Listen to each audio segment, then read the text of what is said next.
Looks like we're live, so I'm going to get started because many of you will be able to watch this afterwards. Somebody had reached out recently to me on my YouTube channel, and they were wanting to get more examples from Mr. Lindo about manifestation and life, his life actually manifests. Mr. Lindo's not made like that, but I am. So I'll share with you some stuff that's worked for me. And as I've learned things from Mr. Lindo and just this journey. But today we're going to talk about becoming an expert manifester. I'm going to drink a little water. Every time I begin one of these talks, we get a little parched throat. So possibly that could be nerves or psychological. Whatever the case, we're going to go on and get started. Again, we're talking about an expert manifester. Now, let me start by saying this. Many of you, all of you, are expert manifestors right now. The challenge that we have right now is that we're manifesting stuff that we don't want to manifest. You are, in fact, an expert manifester. So what we want to do is give you some tools so that you can become more conscious of the things that you're manifesting. And I'll use stories and anecdotes and things like that, but I'm going to cover 10 points today. And what these 10 points are going to do is literally give you some tools to begin purposely manifesting the kind of life that you desire, as opposed to much of that which you don't.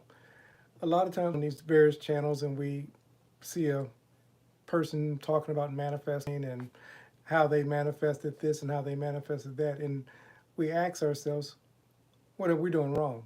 And the truth of the matter is, you're not doing anything wrong.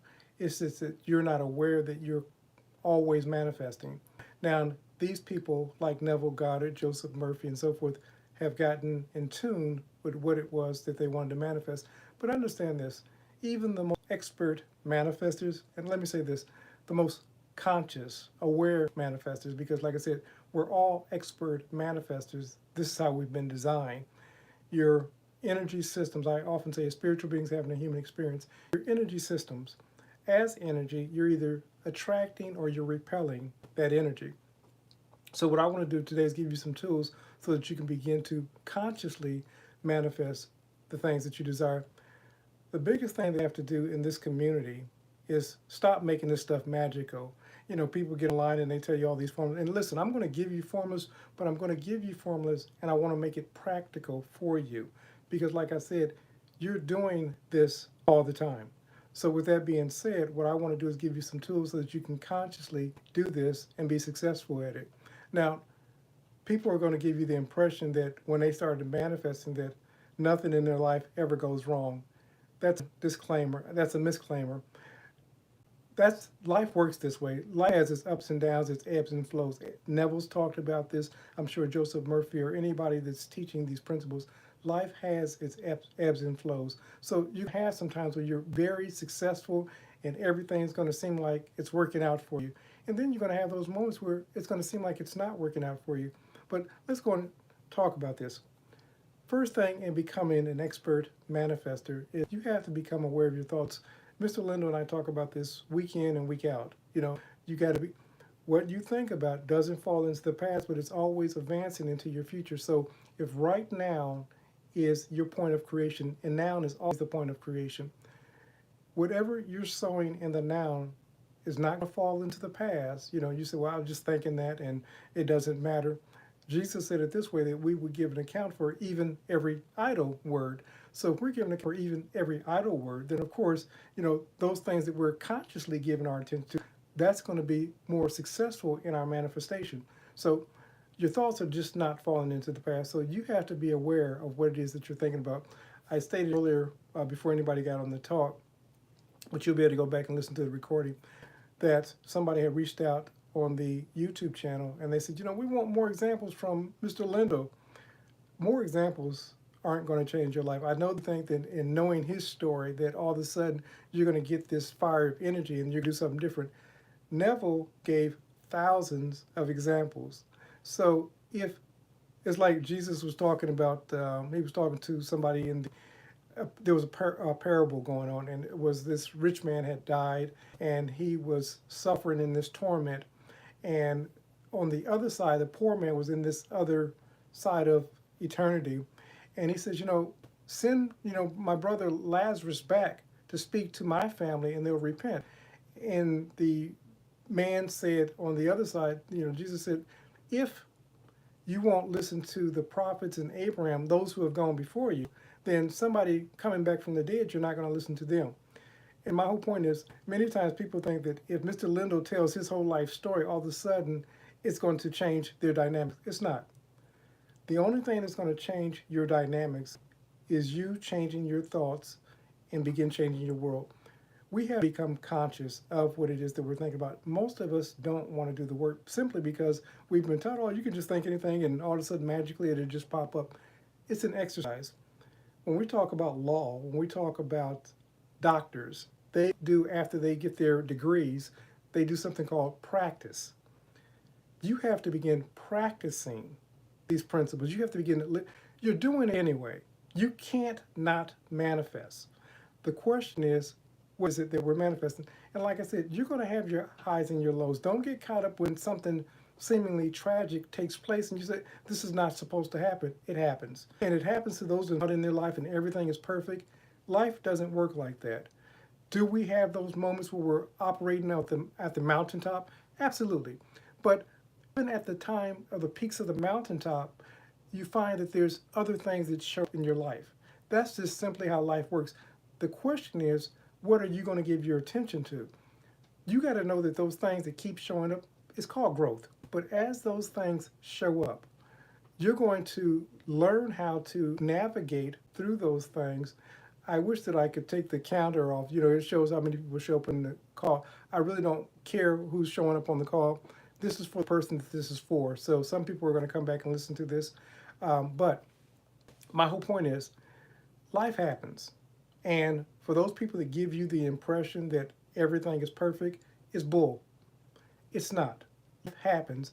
Why am I telling you this? Because you're going to experience some life events and you're going to think, I'm doing something wrong. You're not doing anything wrong. It's just life happening. And for the people that give you the disclaimer that, everything's working out perfect, they're just not sharing with you the ups and downs in their own life. And nor should they have to. But I just want you to know that everybody's going through. You're not an exception to the rule. So let's go on and get into the principle. So first and foremost, you have to be mindful of your own thinking.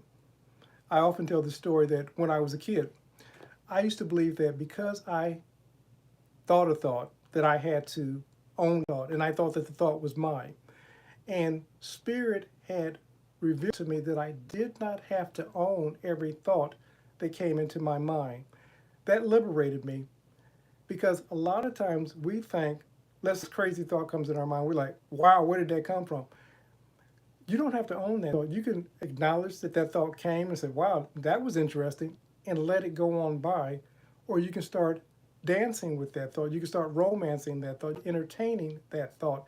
There's nothing wrong with being tempted. The problem is we think because that thought comes that we have to own that thought. You don't. Understand this. You're going to be bombarded by literally trillions of thoughts. Now, because of how mind works, we only can focus at any given time on a few of those thoughts at a time. So depending upon what we gravitate towards, that's what's going to start showing up in our lives. So what I'm saying to you as a creator, be mindful of what it is that you're giving your attention to. Once awareness is the key. Once you start becoming aware, a lot of us think haphazardly. We just let thoughts come in. We just let the flood the thoughts flood into our mind, and we just start entertaining all these thoughts. It's like a video game. We start entertaining all these thoughts, and then we wonder why our life is chaotic. The thoughts are going to come. The question is, which thoughts do we choose? The ones that you choose most often, that's what's going to show up most often in your life. This is your life up until this moment, is the byproduct of all the thoughts that you've thought up until this moment, and those that you've agreed with, even though you think that you're not agreeing with. For example, if you're agreeing with lack, then that's what's going to show up in your life. You say, well, Coach, how can I know that if I'm agreeing with lack? If lack continuously shows up in your life, you're agreeing with lack. If you're agreeing with a loving relationship, then of course what you're going to see is loving relationships show up in your life. Jesus said it this way, you shall know a tree by its fruit. That's the outcome. So whatever's most often showing up in your life, that's what you're giving your attention to. If you're not happy with that, then of course you're going to have to give your attention to something else. You see, and we'll talk about how we do that. But first and foremost, what you need to be is mindful of what it is that you're giving your attention to. Next thing, you got to recognize your power. You're one of the most powerful people in the universe. I mean, simply, you are. For those who get this, they become the trendsetters. They become the movers and the shakers. And listen, this power is not based on morality. So if a person that has bad intentions understands his or her power and they start operating from his or her power, then they're going to get the benefits of operating from his or her power. You understand what I'm saying? If the person happens to be spiritual and he or she understands their power and they start operating from their power, then of course they're going to reap the benefits of that power. You got to understand that you're creating all the time. Now, there's a caveat, but so is everyone else. Some will give us the impression that we're the only creators in this thing called life. That's not true. You're the main creator in your story, your version of this thing called life. So you control that aspect, that version of who you are, but so does everyone else. You know, and a lot of times people give the impression that we can just dominate somebody else's thinking. If they give that place to us to dominate their thinking, then they can. But we're all God's choosing. Now, when I say that, I know that the religious folks will hear that and say, oh, here you laughing. I mean, we're all created in the image and the likeness of the Creator. Male, female, whatever you call that Creator. It, whatever. Energy system, source, infinite intelligence. I want to cover all the bases. We're all byproducts of that. And being byproducts, we're told that it let us create man, woman, after our image and our likeness. What we first discover about the divine creator is it speaks or thinks, and it is so. Likewise with you. And again, don't get caught up on religion. What I'm talking about is energy. The way that energy works, when you start giving your attention, you do this by way of your thoughts, your feelings, your attitudes, your dispositions, and so forth. Whatever you're giving your attention to, then that's what you're speaking, whether you verbalize it or not. What has your attention has your life. So as you begin to understand that and you begin directing that power, that energy, that life in the way that you want. And you say, well, Coach, how do I direct it? You think you direct it by giving your attention to what it is. You start imagining from what it is that you want to be, do, or have. As you start thinking upon those things, those are the things that are going to start showing up consistently and persistently more often in your life. Neville talked about a state akin to sleep. You know, just before you go to bed, start thinking about what it is that you want to manifest in your life. The reason why this is a challenge for most people, you got to understand, Neville was very disciplined in his thought. And many people that really get this stuff down, they really start understanding how thought works. They become very disciplined in what it is that they're giving their attention to. Why do I bring this up? I simply bring this up is because most of us think that we can think on lack all day long, for example. You know, lack this, I don't have money to do this, you know, times are hard, I can't believe who's in the White House. Whatever that story is, you think about that all day long. And then you get into a state akin to sleep or just before you go to bed and you say to yourself, I'm going to be abundant, I'm going to be abundant. 99% of your day was focused on lack. And then 1% of your day before going to bed, you say, I'm going to be abundant. And then you get up the next day and you find that you're still broke. And you say, this stuff doesn't work. The stuff works absolutely. It's that we have not worked it. We're not giving our attention consistently and persistently to what it is that we want to manifest in our lives. And because of that, we keep getting the opposite results of what it is that we say that we want. But you can't think haphazardly all day long on lack or no relationships or poor health, whatever it is that you're giving your attention to, at the end of the day say, well, for these few moments, I'm going to think on abundance. Because your subconscious mind is going to pull from your dominant information throughout the day. Now, could it possibly give you, some of that resonance of that abundant thought? Possibly. But you got to understand, subconscious mind works off of pictures. Not so much what it is that we say, but what we imagine throughout the day. What you imagine throughout your day is your prayer. That's the request for your subconscious mind. What am I saying to you, creators? What I'm saying is give your attention to more of what it is that you want to see in your life. Now, understand this. I know what some of you are thinking, so let me address it. You say, Coach, you don't know what's going on in my life. You don't know what I'm experiencing right now. You don't know what's happening. So it's hard for me to focus on that. The thing that we focus on becomes the prayer, and that's why we keep doing more of that. You have to start putting pictures in front of you. Put pictures on your smartphone. Get yourself a collage of things that look abundant. Start list to programs, influencers that are living the life that you desire to live. You start playing more of those stories, and that's what you're going to start reprogramming your subconscious mind with. So let's go to, be aware of your thoughts, recognize your power. Now, clarify your desire. Most of us have really, for example, I talk to coaching clients, and I know that this has also been Mr. Lindel's experience, and I'll inquire, what is it that you want to manifest? And they say, I have no idea. You're not giving your subconscious mind, universe, God, source, anything to work with. So right now, you're perfectly manifesting what it is that you've given to your subconscious mind, and that's chaos. That can be changed by you focusing and saying, okay, I want to give my attention, I want to manifest more of this. Then you start pouring more of this by the things that you're watching, by the things you're reading, by the things that you're listening to, by the things that you're imagining. The wonderful thing about this whole process is you don't have to have a child's level of understanding. And you say, well, Coach, what do you mean by that?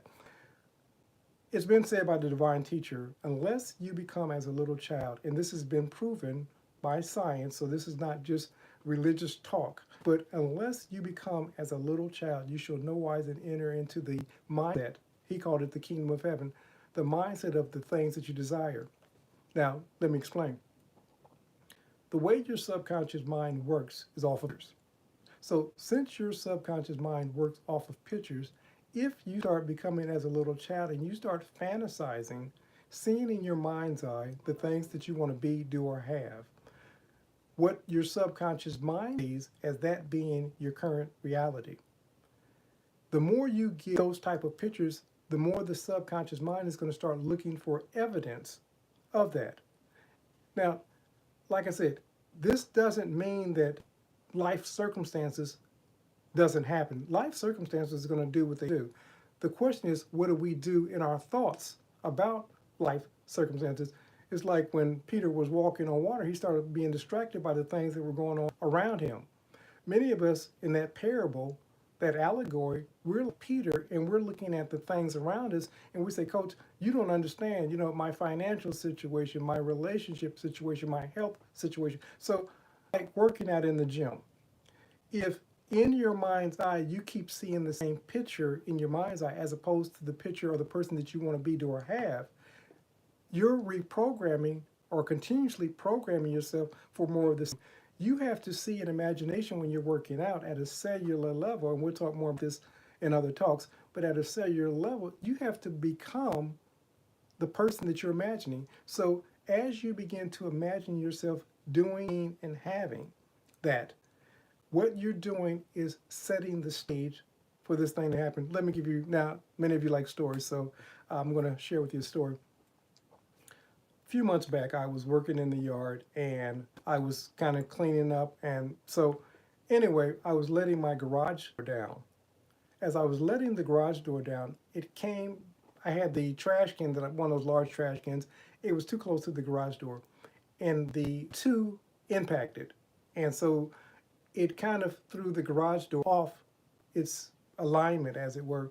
so it wouldn't fully go down, but nor would it go up because every time it would go up, it was catching a particular portion of the door.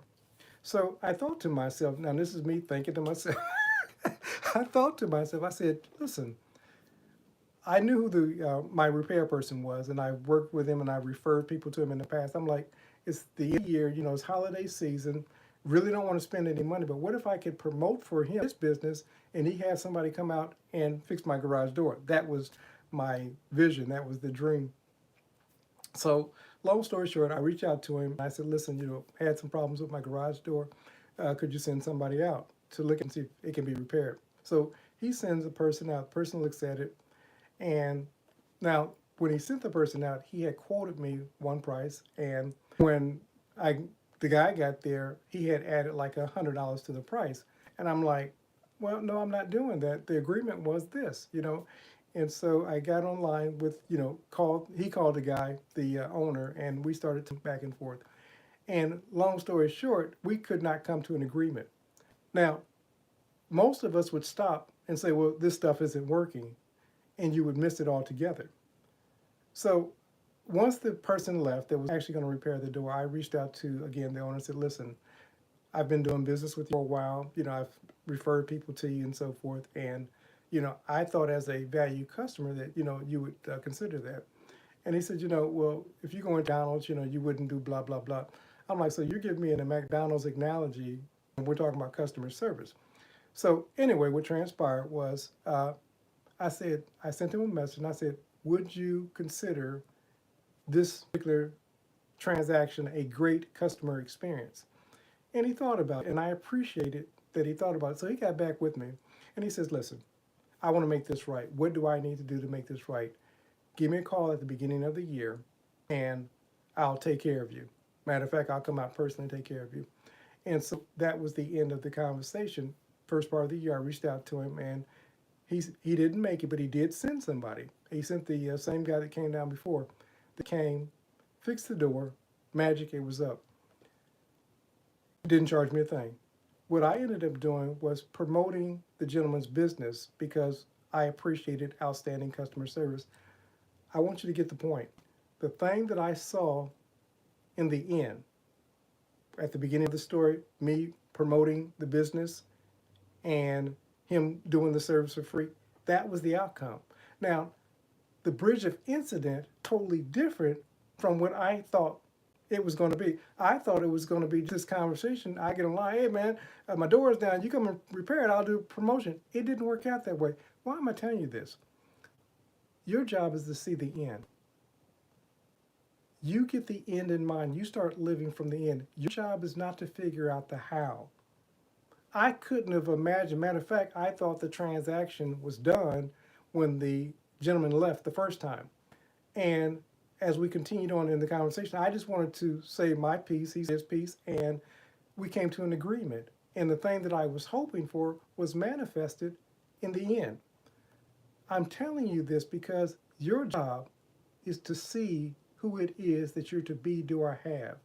And as you're leading up to that, your spirit, your intellect, there's going to be something in you that's going to promote and to direct you in certain ways. You can call that divine intelligence, you can call that God, you can call that I am, but you're going to be led once you make this decision on how to do something. I often talk about a gentleman by the name of Carl Runefelt.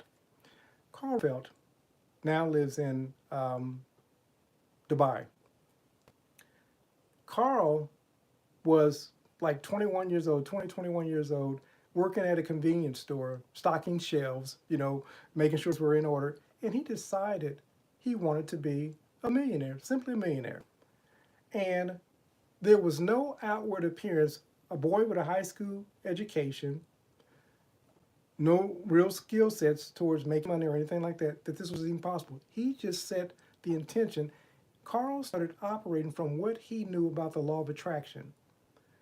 And he started learning everything he could about making money. He had some success, he had some failures, but he landed upon something that resonated with him, and it was Bitcoin. That was the thing that resonated with him with all the things that he tried.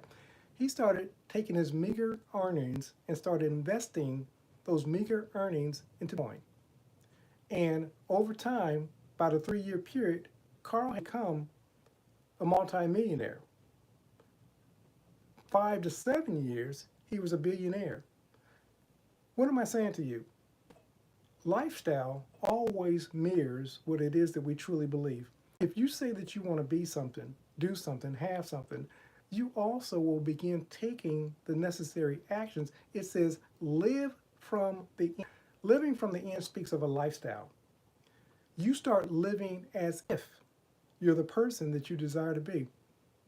When we look at the story of Abraham, Abraham had no way of knowing how he was going to become the father of many nations. In fact, he could not even reproduce a seed at the time. He was an old man.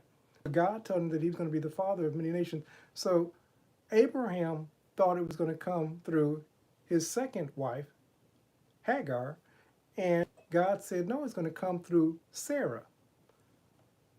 You can't know when you start envisioning the person that you want to be, do, or have. I said earlier that you're a very powerful being. You got to understand how powerful you are. When you start setting thoughts in motion, life events are going to take place. Those are going to be the tools for your growth. We look at these tools and these events as failure. They're not failure. They're basically giving us feedback. Nobody is on a trip and they're taking a trip, they're driving, and they say, okay, well, I want to go from California to New York. And you encounter a detour. You don't say, well, I'll give up the whole trip because I just failed because of this detour. No, you fall the detour of life. When you encounter what is perceived as a failure, it's just feedback to say, okay, I take another path. But when you get the picture in your mind of who it is that you're going to be, do, or have, you start operating from that picture, your picture of power. There's no distractions. There's no detours. Just nothing. I hear people all the time say, Coach, I've tried this for weeks, a few months, whatever. If it's something that you truly want to manifest in your life, then you do it until it manifests or until it shows up or till you change your mind. I say do it till you die or till you change your mind. The problem, thank you, appreciate that. Let me see if I can get that up without turning you guys up. Well, I got all the way up, so I'll just try to scream louder. I'm trying to use my very, very white voice, and so, it's kind of low key, but I'll scream, I'll speak louder. Let me know, give me a thumbs up if this is better. My tone is better. I'll try to keep that in mind. But the bottom line is you keep doing it until that manifestation is brought about or till you change your mind. But I'll say this, if you decide to change your mind, because see, you've made an agreement with yourself, acknowledge and say, listen, this is not the best path for me. I'm purposely changing my mind. Why are you doing that? You're doing that because you want to practice consistency with yourself. You don't want to get in the habit of starting something and just dropping it or not finishing it, because then what you're doing is programming your subconscious mind to do more of that. So if you change your mind, say, okay, that's no longer consciously, think to yourself, that's no longer the path that I want to take. So because it's not, I'm going to do this here.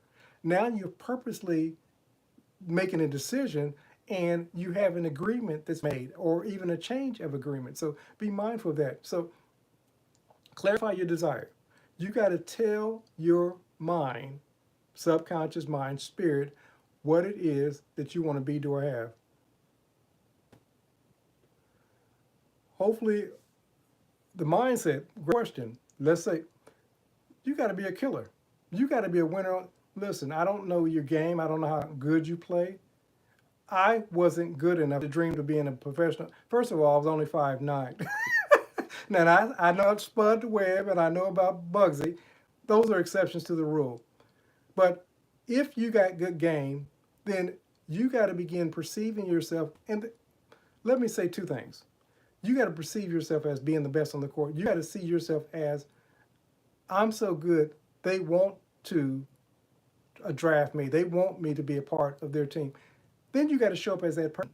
You can't, many people, especially in this community, they think, if I just think that I'm excellent or I'm powerful, or I'm this, that all these things, that I'm charming, that I'm beautiful, whatever, but they don't show up that way. You got to show up with your game. If that means that you can practice more, Michael Jordan and Kobe And of course, if you look at Seth Curry and so forth, these guys are exceptional because they put the time in. I'm hoping that your game is such that it's good, but you also are willing to put the time in to perfect those things that may need perfecting. But then the second thing is you got to come out with the energy that I'm damn good. You see, if you don't believe that you're good, no matter what it is that you're doing, I believe that I'm excellent at this. Now, are there things that I can learn about manifestation, law of attraction? Absolutely. But I know what I'm bringing to the table, and that's what I bring to the. So that comes across as confidence. You got to do the same thing on the basketball court. You got to come out being excellent. You got to be the man out there. If you're not the man going out there, what do I need to do? You start studying. Everybody else was out partying. Kobe was out at home looking at. When you look at great boxers, if you look at a Floyd Mayweather, Floyd Mayweather was looking at his competition. If you want to be on that court, then you got to show up as somebody that people recognize. Say, this guy puts in the time and he plays out. Saying it's not enough solely to be in your head. That's a start, but lifestyle must. I say this over and over again because nobody will hear it. They want to think that they can think any kind of thought in their head and live any kind of way and manifest the kind of life that they want. Your lifestyle will always mirror what you truly believe. You show up on that court like I'm the joint, it's going to show. But not only because you got game, but you know that you got game and you're bringing that game to the table. Now, if you're not that person yet, ask yourself, who do I need to become to be that person? You know your skill sets. I don't know them. But first and foremost, you have to see it in your mind's eye. Then it has to basically show up on the court. You come out as that person, people are going to notice you. You come out with anything less than that, they're going to bypass you. You're going to know what's showing up, though, because of how people respond. If we know that Michael Jordan got cut, the varsity basketball team, but you got to understand, he wasn't in the varsity. He was like a junior. You know, he was just starting out. He was a freshman, I think. So, but he improved his game. He got better. And I missed that last comment, so I apologize if I don't. If you want to flash it again, I'll see if I can catch it. Whole point is, you have to become the person. Thank you. You have to become the person that you want to be. And listen, I said it earlier and I want to say it again. You're so powerful. You're a spiritual being. You're an energy being. If I say spirit, I don't mean to be religious. This is the terminology I use. Hey, you're on your way, buddy. You're on your way. Absolutely. You're a spiritual being having a human experience. Why is this important? It's important because even the person you were a moment ago, you can clothe yourself in a totally different state. We'll call it state.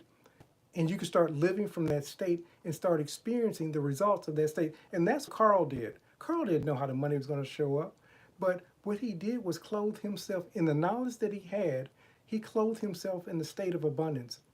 Many people talk about abundance and want to manifest abundance and so forth, but they really never clothe themselves in the state because they have so much old programming from parents, from religion, from society, and so they never clothe themselves in the new identity. You got to let a lot of stuff go. Abraham was told this, leave your family. When we talk about family, we're talking about what's familiar. You look at any transformation in Scripture, a person started at one point, they end at another point. Likewise with you, these are speaking of states. I like to say from Genesis to Revelation is your story. As you begin clothing yourself in that new persona, that new identity, you're going to start experiencing the results of remaining in that state. I didn't even know what I was doing early on as a kid. You know, when I was making minimum wage, but I knew that I wanted more in life. And my first thing was everybody said go to school. So I ended up attending Ohio State University for a very short period of time because there were so many dynamics going on at home. So I said, well, what other way could I find leaving the familiar, leaving what I'm accustomed to? And I decided to go into the military. I said I was going to either be smart or I was going to be strong. I took the test for the Air Force and I had missed it by a few points. They said, come back in some months. I didn't want to wait 6 months. So a friend of mine had just went into the Marine Corps. He was like really pumped about it. I got excited about it. I joined the Marine Corps.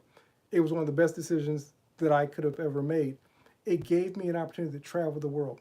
Once you make the decision, there's going to be opportunities, multiple. It's not going to just be one opportunity. There's going to be multiple opportunities that are going to be presented to you. You're going to have to determine which one that you take. Now, there aren't going to be, say, any wrong opportunities. They're going to be just different learning opportunities. You're going to learn from each opportunity.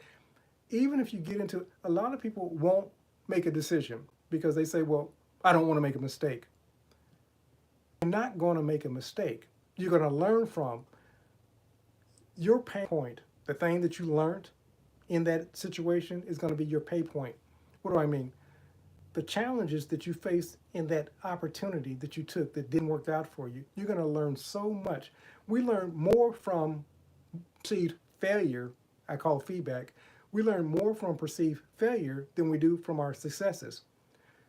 As we take that information that we learned from our failure, you got to understand there's tens of thousands, if not millions of people that are also experiencing a similar failure. You can take what it is that you've learned in that so-called failure and capitalize on it by teaching other people how not to make that same mistake. This is what most products are. You know, something that shortens the duration of us learning something, making life more comfortable. People have made multiple millions, billions of dollars by finding out what the problem was and saying, okay, how can I provide a solution?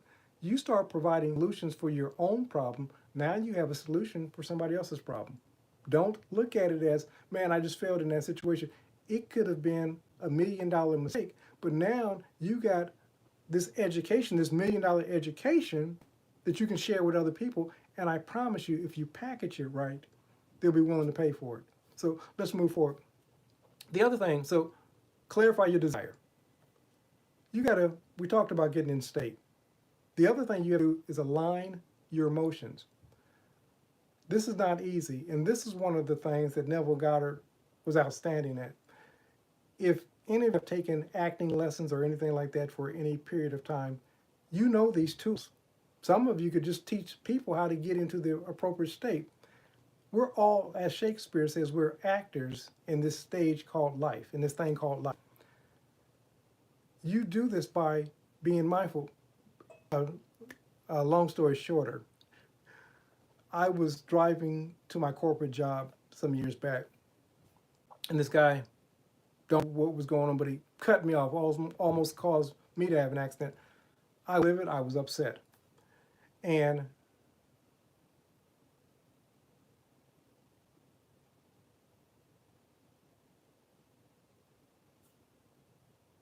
do me a favor, flash that again, because I wasn't clear on that, and I want to get that again. I was trying to gestate the question. If you could flash that again, I appreciate it. But I was on my way to work, and this person had flashed, cut in front of me, and I was upset. Now, I could have carried this in being upset all day long, but I rewrote the story. And I, I don't know what that person's going through, but maybe he's going, just heard about some bad news or whatever. And I rewrote the story as opposed to this person just not being sensitive, to everybody else in traffic to, I don't know what he's going through. That allowed me to change my emotional state. We do this all the time. We'll watch a movie, and this movie will have highs, lows, and so forth. We're constantly changing our emotional state. But we're doing it haphazardly. We're not aware. What I'm going to challenge you to do as creators is begin to purposely feel happy in a moment, feel sad. Why are you doing this? You're practicing this exercise so that you can begin controlling your emotional states. When you begin doing this, now you can control what it is that you're giving your attention to most often. Like I said, most of us, we're driven by the exterior, what's going on the without. For the person that's successful in this journey, he or she's going to control from the within what they're perceiving on the without. So when you start regulating your emotions, most of us are like thermometers. We let the world on the without control our temperature. But when you become like a thermostat, you begin adjusting the temperature according to what it is that you want to manifest in your life. So become more like thermostats and not thermometers. Let's move. So adjust your emotions. The other thing you're going to do is notice your negative patterns. When you start becoming aware of your thoughts, your thinking, your negative patterns, and a negative thought shows up, you're going to like, that's not what I want to manifest in my life. You know, Mr. Linder will often say, for those who listen to our talks, he will ask the question, where's this thought taking me? You have to ask yourself, that thought that you're thinking, that belief that you're thinking, what has it gotten you, but where is it taking you? If it's not taking you or leading you to where it is that you want to be or have, then you have to begin to adjust and start thinking more in line with what it is that you want to be, do, or have. Most of us, like I said, we've made this stuff called manifestation so magical, mystical, and so forth, and we fail to recognize we're doing this stuff all the time, but most of us simply don't want to take time and practice the discipline of controlling our own inner self-talk. And because we fail to do that, we say this stuff simply doesn't work. And for that person, absolutely correct. It won't work for them because they're not willing to do the necessary things to control their thinking. But for the individual who's willing to discipline their own inner conversations and begin to live according to their own inner conversations, they can have anything they want. If it's $1 million, if it's a loving relationship, if it's better health, you can have those things. Most people are simply not willing to clothe themselves in the persona, to vibrate, to harmonize. I'm using all the vernacular so that I can get the point across. Get in vibration of what it is that they say that they want to be, do, or have. They just want to haphazard think a thought a few times a day and give their attention to all this other mess prior to that. And it's easy to give the responsibility to the world without and say, you know, that mind stuff doesn't work. They're working it all the time. And like I said it earlier, everyone is expert manifestors. The problem is we tend to manifest what it is that we don't because we don't want to control our own inner conversation. So notice your negative patterns. If that pattern, that thought isn't giving you what it is that you want to show up in your life, you got to change it. If you don't change it, you're only going to reproduce. Many people want me to get on this call and get a magic formula, a magic pill. And they want me to say, you just click your heel 3 times and your life will be transformed. People are going to say that and they'll have large followings, but they won't get results. And so people will go on these programs and they say, well, I tried this, I've done this, and it doesn't work. Until you discipline your thinking, because your energy system, you're controlling your vibration, you're going to keep getting the exact same results that you've always gotten. No one wants to hear that. They don't want people to be forthright with them, tell them the truth. But the second you start doing that, you're going to start getting results. Your health is going to change. Your relationship's going to change because you're going to have a different conversation about your health, your relationship, your money. You're going to start doing things different about your relationships, your health, your money. You're going to start experiencing different results about your relationship, your health, your money. You get the point. But like I said, most people want a magic pill and they want to be told, oh, you just imagine this for 3 seconds a day and you can have anything you want. People are going to sell you that because they know that it's easy and they know that people are going to gravitate to it because most of us, I'm going to simply say it this way, the human race by nature is lazy. And because of that, the people that excel are those who are willing to put in the time and the effort, and we look at them as being geniuses. That's not the case. They just took the necessary time to become who it was that they wanted to be, do, or have. And as you do that, you're going to also pick up and get lack of results. And what's going to happen is people are going to start seeing you as the genius or the strange one, and how is this person getting all these results and so forth. But it's not going to happen without you becoming, clothing yourself in the person that you desire to be. It's not, it can't happen. But like I said, people are going to sell you that they can help you get that and so forth. And you're not going to get the results. I don't mean negative. I just want you to understand how you work. You're a spiritual, powerful being, having this human experience. When you start directing it, you start becoming so powerful.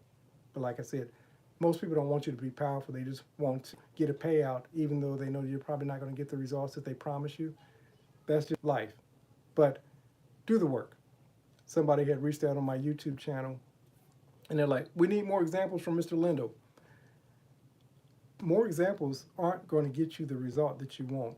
You putting in the time and the effort and becoming here the person that you want to be, do, or have, that's going to translate to spirit. That's going to translate to, at a quantum level, who you're vibrating, at a cellular level, who you're vibrating, and she's going to show up in your life. And you're going to be amazed at the results. But let's move forward. Notice negative patterns. If they're not taking you to where you want to be, then change them. And you do that simply by thinking on a new thought. That sounds more difficult than it really is. But what it takes, what it requires, is us practicing thinking on lovely and what's of a good report. As you give your attention to more of those pictures, more of those results are going to show up in your life. They can't not. You're going to start seeing evidence for the pictures that you want to see planted in your life.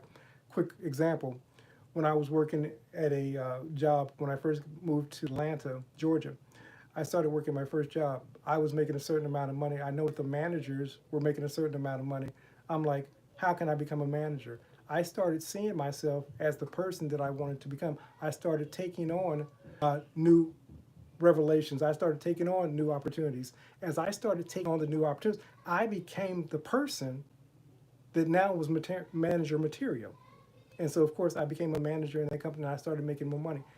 This is how it works. People want to give you the impression that you can stay exactly who it is that you've been and get a different result. You're vibrational beings. As a vibrational being, you can only attract that level of the vibration where you're at the moment. And whether it be relationships, whether it be money, whether it be health, wherever you're vibrating, it says, how can two walk together unless there's a spirit of agreement? When you begin to vibrate at that level of abundance, loving relationship, better health, then you're going to start seeing the evidence. It may be a procedure that comes across. Something's going to line up. It may be a job opportunity that comes across. You understand? We don't know what the bridge of incident now because you're aware. Let me say this. When I was operating from a broke, but disgusted mindset, I would go, and we had to look at newspapers when we were looking for jobs at that point. I would look at certain jobs that I was probably well qualified for, but because I saw myself as a minimum wage earner, I said, no, I can't step into that job. That job is making too much money. I won't have the qualifications. So I didn't apply. Once my mindset changed and I saw myself worth more, I started applying for jobs and getting jobs that allowed me to double, triple, quadruple my income. But it didn't happen until I had a mind shift. I started believing that I could make money. The reason why you don't have the things that you desire, first and foremost, besides clothing yourself in it, you don't have the belief system that says, I can be that. Now, the why, I can't answer the why. It could be childhood belief. There may be some things that you have to move through. There may have some new ideologies, some new ideals that you may have to clothe yourself in to get to that place. But once you start seeing yourself as somebody worthy of being in a loving relationship,